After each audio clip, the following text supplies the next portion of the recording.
Salut la compagnie, c'est Jules Melon et aujourd'hui on se retrouve pour un petit podcast toujours très chaud mais quand même sur un film sorti enfin en France et on n'y croyait plus, hein, Les Moutons Détectives ou en version originale The Sheep Detectives. Pour nos amis suisses, belges et luxembourgeois, c'est Détective Privé. Voilà, c'est affreux comme titre, mais au moins eux on l'ont eu en salle.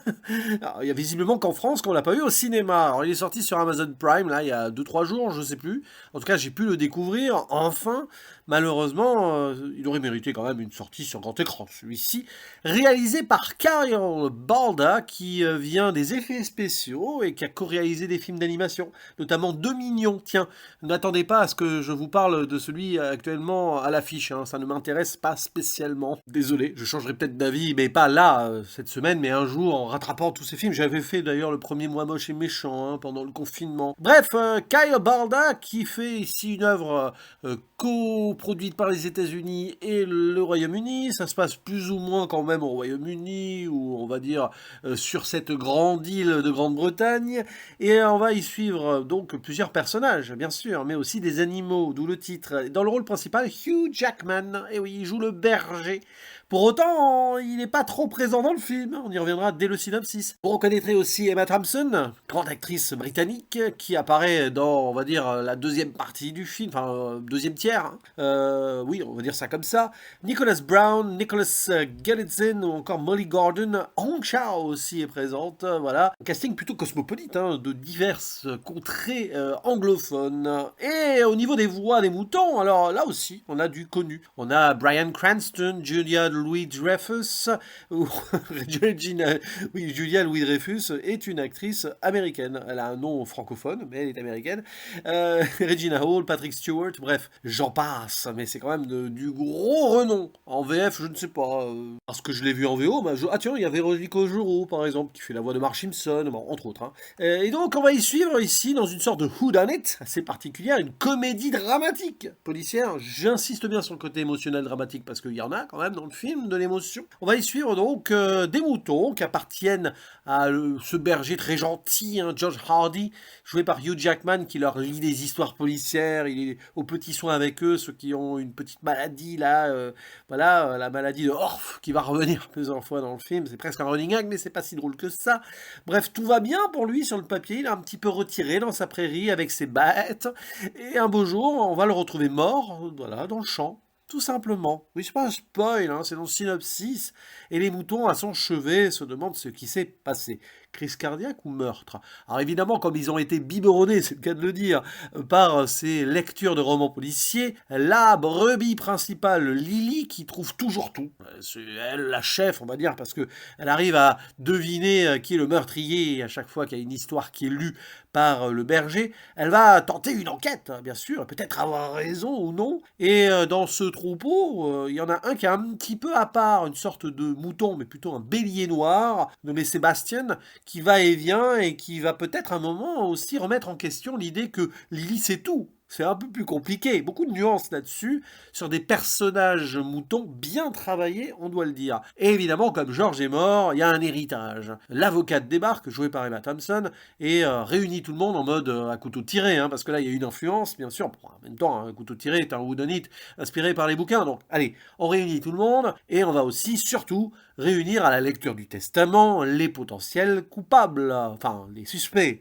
et trouver parmi eux les coupables. Et donc, on a par exemple le boucher, le révérend, qui a quoi aussi l'autre berger un petit peu ennemi de Georges, enfin rival.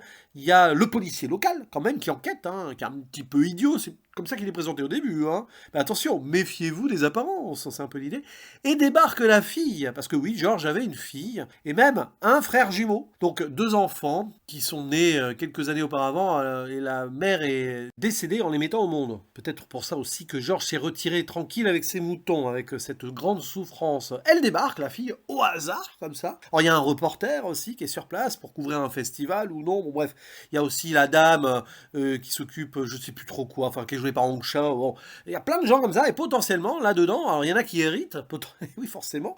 Qu'est-ce qui va devenir de la ferme locale? Il y a le boucher qui veut récupérer les moutons, il y a Caleb qui veut récupérer aussi des terres. Bon bref, tout ceci va faire qu'on va se demander qui est peut-être à l'origine de ce meurtre, parce que c'est visiblement un meurtre, hein. Il n'y a pas trop de suspense très vite là-dessus. Et on va suivre cette enquête, non pas du point de vue, enfin vite fait quand même, un peu du policier, tout ça, il y a quand même des moments avec les humains, mais surtout avec ces moutons qui se réunissent et qui veulent à tout prix rendre hommage à leur maître et ne pas l'oublier, parce que c'est un film qui travaille beaucoup de thématiques, le souvenir et la mémoire en fait partie, mais aussi l'appartenance à un groupe, suivre donc potentiellement des apparences, parfois trompeuses. Il y a le mouton un peu solitaire, donc le mouton noir, quoi. Il y a l'agneau d'hiver, qu'on considère un peu comme faible et rejeté, etc. Il y a celle qui sait tout, mais va-t-elle réussir forcément à trouver ici le coupable dans la vraie vie? Et en même temps, le point de vue de ces animaux sur les humains. Des humains qui sont caractérisés avec certains stéréotypes, mais comme le film adopte un peu le point de vue des animaux indirectement, c'est assez passionnant à suivre sur ce va-et-vient-là. Et avec une mise en scène technique de ce monsieur qui évidemment s'y connaît en effets spéciaux. Et d'emblée, on va penser à un de mes films, on va dire de chevet de l'adolescence, c'est Babe, le cochon devenu berger, qui a été chapeauté par George Miller, même s'il ne l'a pas réalisé, c'est tout comme, avec ces images quasi, on va dire, de retouches de synthèse, où on faisait parler les animaux. Là, c'est un peu pareil. On a quand même probablement des vrais moutons qui sont utilisés et on les fait un petit peu comme ça interagir avec un travail numérique. C'est vraiment là-dessus, il n'y a rien de révolutionnaire, mais ça permet quand même une dynamique de mise en scène qui est pensée en tant que telle pour rendre ces personnages non pas humains, mais avec une idée d'intelligence de ces animaux qui le sont. C'est-à-dire qu'il y a aussi ces préjugés qu'on peut avoir. Non, les moutons ne sont pas bêtes.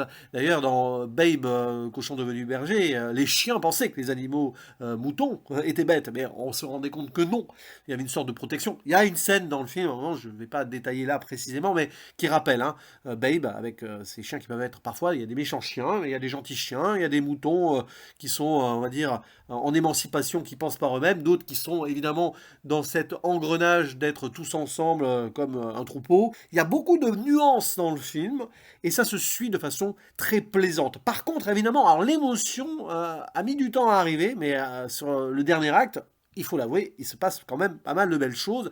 On sort un peu les violons et tout. C'est vrai que la BO n'est pas exceptionnelle, par exemple. La musique est assez un peu trop dans le style, ça n'apporte rien en fait, mais bon, pourquoi pas.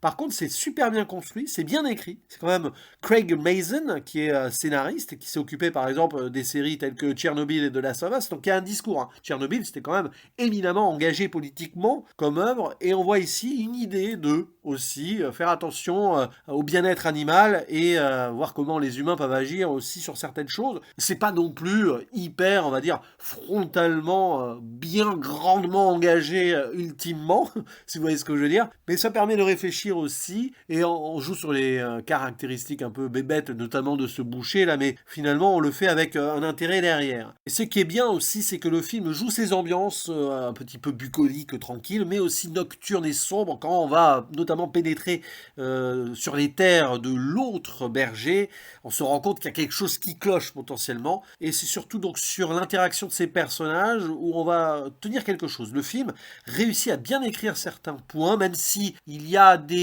autoroutes que l'on peut voir arriver de loin, c'est-à-dire que vous foncez, et en effet, tout est facilement devinable, quand bien même, bon, c'est pas le plus important le whodunit ici, parce que c'est pas non plus une révélation de fou, on peut quand même très très bien, voilà, c'est moins fouillé sur ce plan-là qu'un Agatha Christie ou que Ryan Johnson sur ses à couteau tirés. Et c'est pas grave, parce que ça laisse plutôt la part belle donc au développement émotionnel et comment on voit ces moutons interagir. Il faut faire attention aussi à comment ils se prénomment, mais ça j'y reviendrai dans une mini-zone spoiler. Et l'attachement qu'ils avaient avec ce berger, qui disparaît très vite, oui, ça c'est sûr, mais qui est toujours là, pas en tant que fantôme, mais en tant que souvenir. L'intérêt aussi important aussi de voir que certains moutons refusent d'oublier, d'autres ils comptent à 3 et ils ont complètement zappé et sont passés à autre chose. Et l'important donc de bien savoir ce qui s'est passé pour éviter de tomber dans des engrenages et faire en sorte ensuite de ne plus jamais pouvoir en sortir. Il y a aussi cette réflexion là. Il ne faut pas être un mouton, quoi, mais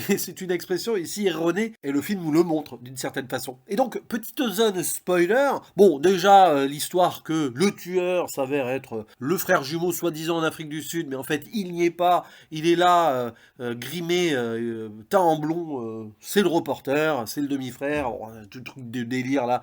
À un moment, c'était la fille, du coup, qui était jugée coupable parce que soi-disant machin, bon, les faux semblants, il faut se méfier, tout ça. Et ça, c'est intéressant parce que Lily, donc la brebis principale, qui a tout trouvé, toujours tout, sans jamais se tromper, dans les bouquins donc que lisait Georges, et ben là, elle était bien sûr une fausse route. Voilà, c'est intéressant quand on est face à la réalité. Il faut quand même aller au-delà de certaines évidences. La vie n'est pas un roman policier. Alors là, c'est une fiction que nous voyons. Mais voyez ce que je veux dire. Bon, en même temps, dans les romans policiers, des fois, on croit que, mais c'est pas lui. Bon, vous voyez, ça joue un peu sur ce délire. Mais c'est surtout les moments d'émotion sur les animaux qui sont intéressants. Il y en a deux, trois comme ça. Déjà, il y a le bélier, Sébastien, donc qui va et vient et qui est un petit peu à part. Et bon, il y a une révélation comme quoi, on a ses origines. Notre cher Georges, en tant que sauveur, on surjoue cette idée, était venu lors d'une fête foraine sous un barnum, The Greatest Showman, on y pense, récupérer ce pauvre bélier qui était utilisé quand même dans des trucs assez atroces. Mais derrière, il ne s'en est jamais vraiment remis parce qu'il a été considéré plus jeune comme un mouton d'hiver, donc déjà à part, il a fini là. Même si après il a été ramené, on va dire, sur des terres un peu plus paisibles, il a gardé cette souffrance en lui. Et ce pauvre Sébastien, donc, c'est lui qui dit que Lily fait fausse route. Non, c'est pas Rebecca, la fille, qui est la coupable. Non, non, non. Et à un moment, il va aller se sacrifier pour sauver d'autres moutons là qui étaient venus sur les terres de l'autre berger Caleb, qui s'avère être en fait quelqu'un qui vend ses bêtes pour le boucher. Bon, vous avez compris. Là aussi, ça rappelle Babe, bien sûr, sur pas mal de points. Donc Sébastien se sacrifie, etc. Et il va devenir un nuage dans le ciel parce qu'il y a cette magnifique croyance chez les moutons que après la mort, on devient quelque chose qui reste éternel en haut et on réapparaît. Donc cette idée de l'oubli, non. C'est-à-dire qu'après la mort, hop, les moutons continuent à interagir indirectement en étant présents dans le ciel. Bon, c'est mignon, c'est très très mignon, j'ai envie de dire. Ça rappelle des petites histoires d'enfants. Et les nuages chez les moutons dans le ciel, il y a plein de petits trucs comme ça. À un moment, on compte les moutons. Enfin, c'est très amusant cette idée, bien sûr. Et donc il y a ça. Il y a donc le destin du petit agneau d'hiver là qui, finalement, est pas si bête que ça, loin de là. Il est très très intelligent ce petit agneau qui est un peu du coup l'alter ego potentiel de ce Sébastien, plus jeune, et qui n'a pas de nom, mais il aura le nom de George à la fin, bien sûr, c'est l'héritage en fait, si vous voulez.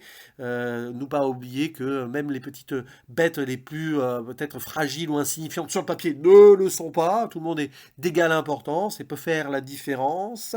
Et il y a Lily. Alors Lily, la pauvre, elle a eu tort, mais finalement, elle reste pas là-dessus. Et il s'avère que Lily, si elle a été nommée ainsi, la brebis préférée, si vous voulez, de George, c'est parce que son épouse, celle qui est morte en mettant au monde ses enfants, s'appelait Lily. C'est mignon, c'est touchant. Bon, vous voyez, c'est très simple, mais ça fonctionne émotionnellement dans cette idée-là. Je trouve que, et en plus, il y a des belles scènes de coucher de soleil comme ça.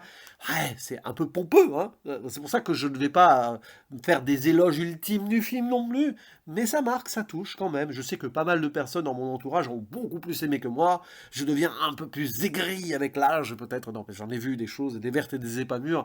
Il en faut plus pour vraiment me faire chavirer. Peut-être que c'est aussi cette semaine de canicule qui m'a un peu vidé d'émotions. Mais bon, ça fait quand même le café, et c'est vraiment bien, voilà, dans ce que ça propose. Donc voilà, je suis sorti de la zone spoiler déjà, voyez-le, les moutons de détective, c'est une belle petite, on va dire, proposition cinématographique à voir en famille. C'est clairement ça. C'est-à-dire que adulte, vous pouvez être touché, voir des thématiques profondes et tout, et les enfants vont rigoler, être émerveillés et sentir aussi leur petit moment d'émotion. Et derrière, vous pouvez en discuter entre générations.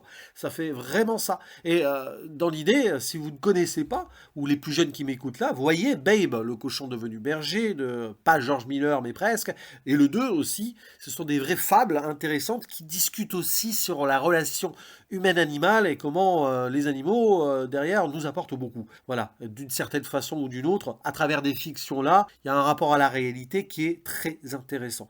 Donc oui, c'est une bonne petite surprise, pas étonnante non plus parce que j'ai lu que des bons retours dessus, et je ferai partie de ceux qui mettront peut-être l'une des moins bonnes notes là sur Letterboxd, peut-être 3,5 sur 5, vous vous rendez compte, alors que tout le monde met du 4 minimum. Non, mais c'est pas grave, on s'en fiche des notes de toute façon, et on va pas cracher dans la soupe ici parce que c'est fort bien. Allez, je vous attends en commentaire. Dites-moi ce que vous avez pensé des moutons détectives, de Sheep Detectives. Et on se retrouve très vite pour d'autres aventures. À la prochaine, ciao!